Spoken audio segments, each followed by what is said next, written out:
A continuación presentaré casos microeconómicos que podemos aplicar en la vida cotidiana. Parte 1. Análisis de situaciones problemáticas. Dos conductores, Juan y Andrés, llegan a una estación de servicio.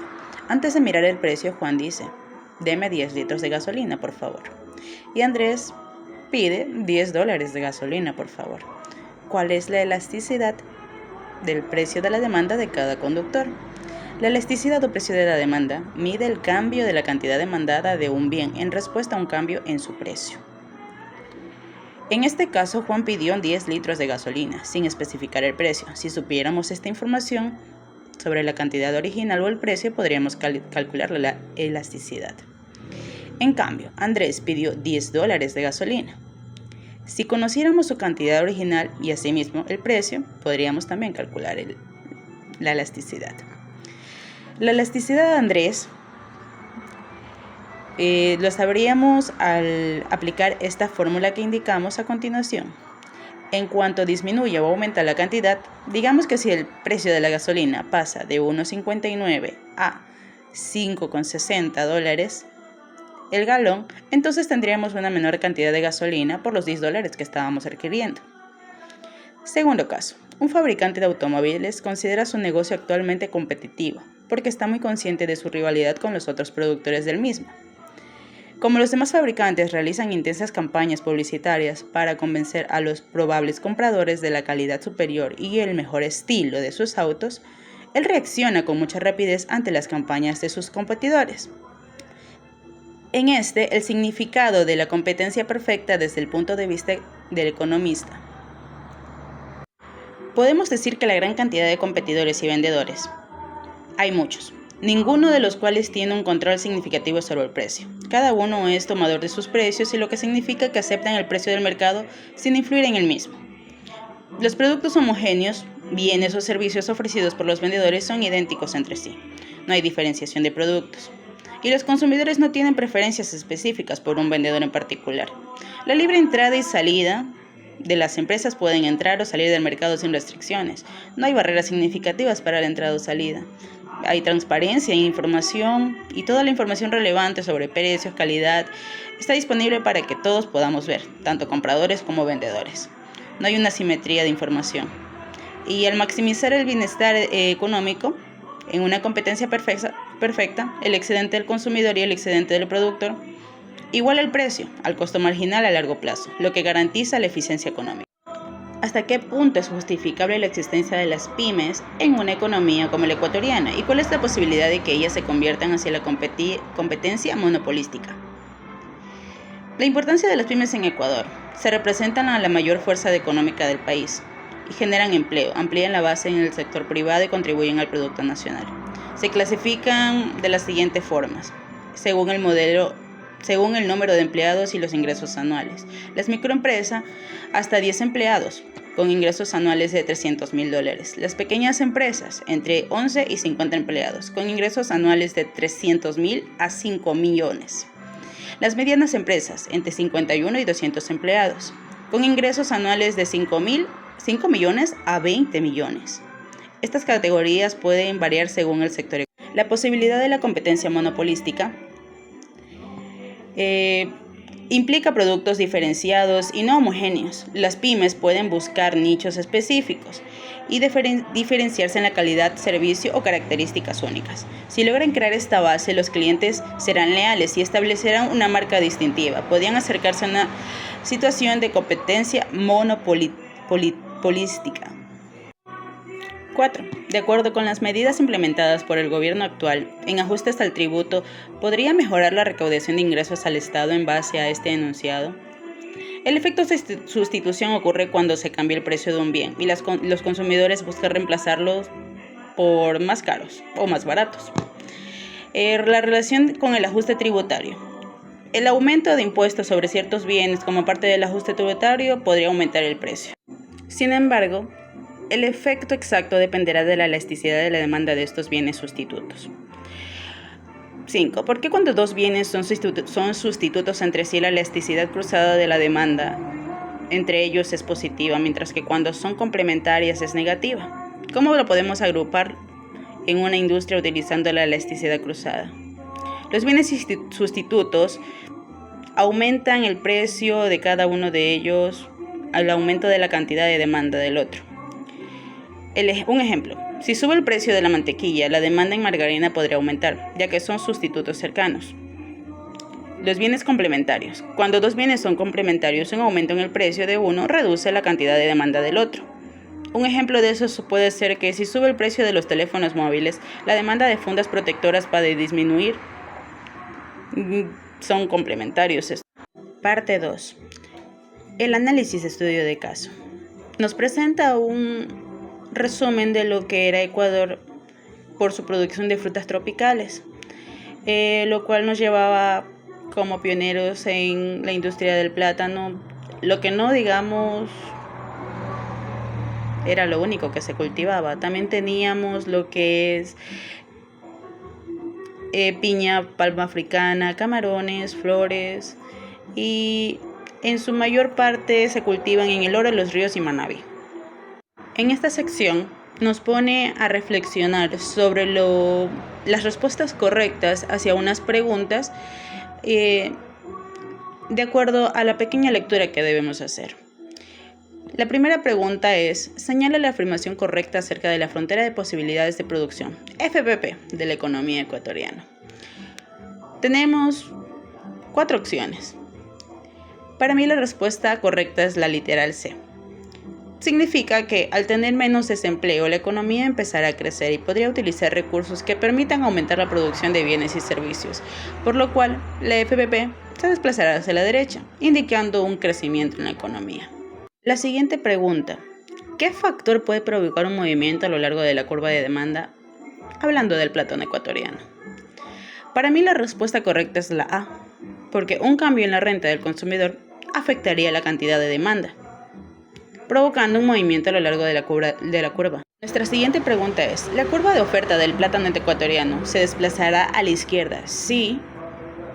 Para nosotros sería: aumenta el precio de abonos y fertilizantes, ya que si estos insumos suben de precio, en la producción agrícola resultaría en una gran disminución en la oferta de los plátanos, lo que provocaría un desplazamiento hacia la izquierda en la curva de la oferta. Nuestra siguiente pregunta dice: suponga que en el mercado de plátanos ecuatorianos se encuentra inicialmente en equilibrio. ¿Qué cambios ocurrieron en el mercado al principio de la crisis del 2019? Considere que dentro de las frutas el plátano se comportaba como un bien normal. A inicios del 2019 el plátano se comportaba como un bien normal. Es cierto.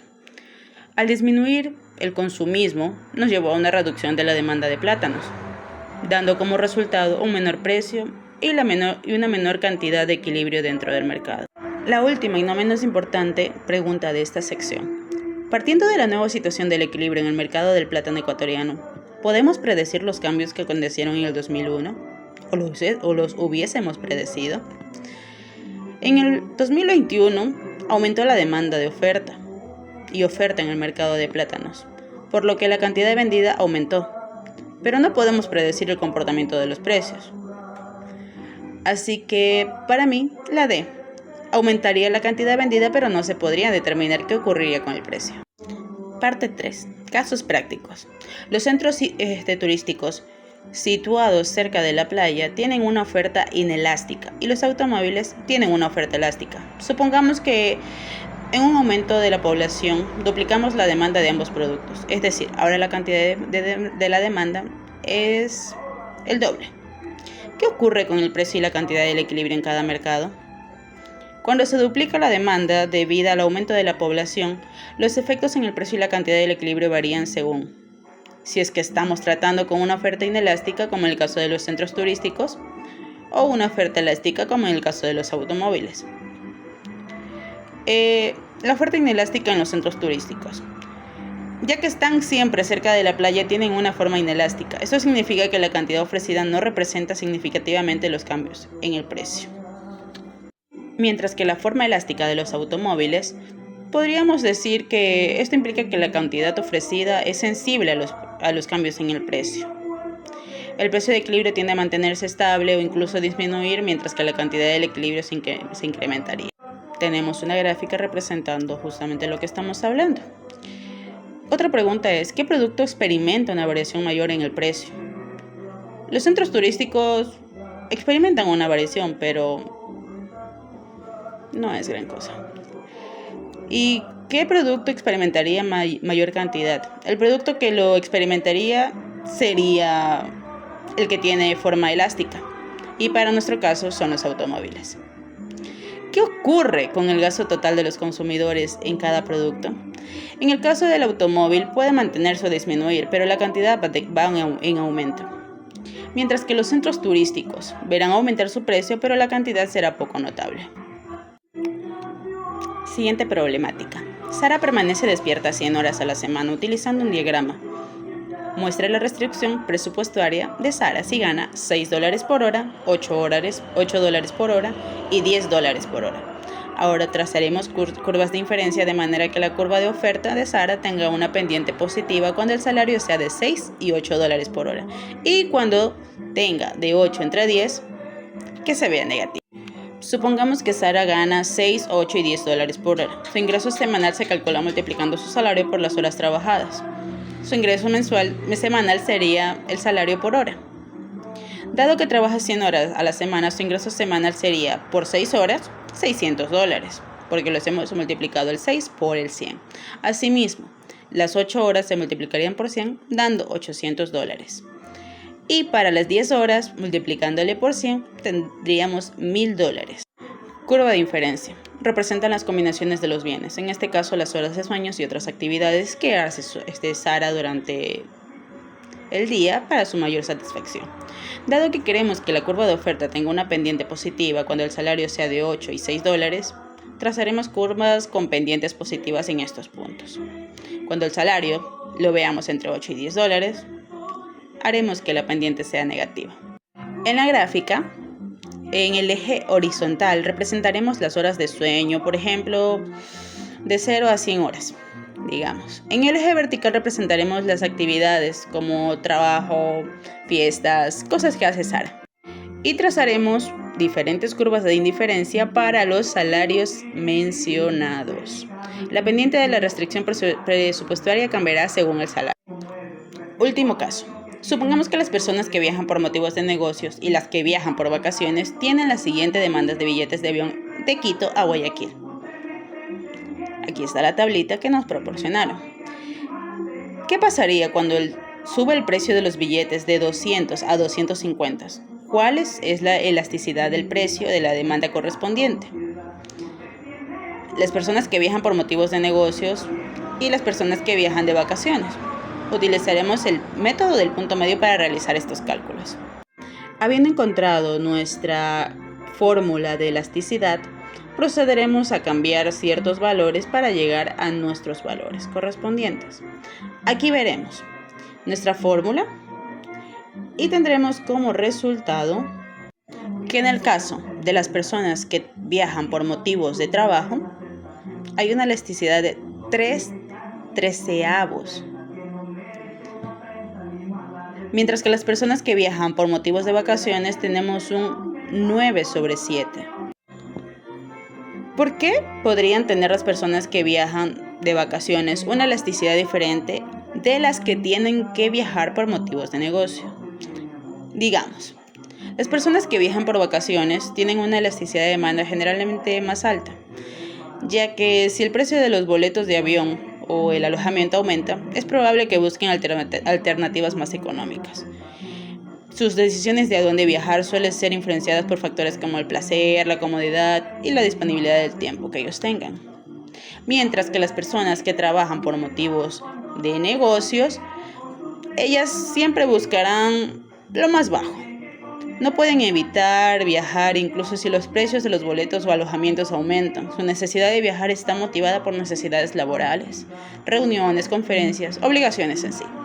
La diferencia en la elasticidad de la demanda entre estos dos grupos se debe a sus distintas motivaciones y obligaciones.